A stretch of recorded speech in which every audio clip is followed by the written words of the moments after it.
Hello David, morning. Morning, sir. Can you just tell us about your favourite book that you've been reading? My favourite book? Well, it goes back 5 years and it's a great book and everybody should have one on their bookshelf. What is it? No, it's not that one, it's the Quran. How I got introduced to the Quran was I was on the plane coming back from New York.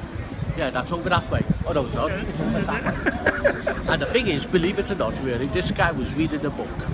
He left it on the seat when he got off the plane like me. And you know what, I chased after this guy and said to him, "Hey, mister, you left your book." He said, "No, you keep it." I said, "Well, okay." So I kept it, and then I was waiting in the airport lounge in Heathrow. And what happened? I started to cry when I read the Quran. So I put the book down. I was happy, I was still the same. And then I picked it up again. I started to cry. And then I got a taxi to my brother's in London.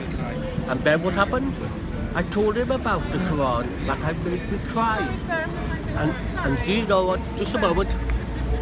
And then what happened was really, he said, "Don't speak of nonsense things, don't speak of things." I said, "Well, the thing is really, why am I crying?" And then he said, "Go next door." So I went next door, and who was there? The man that was on the plane.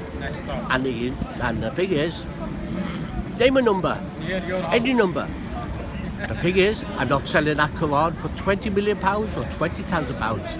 I read it twice a day, and not only that, I keep it under my pillow. And you also read it to people as well, don't you? I do, and I'm just going to go with that. And not only that, as an activity coordinator working with people with dementia, I read it to them.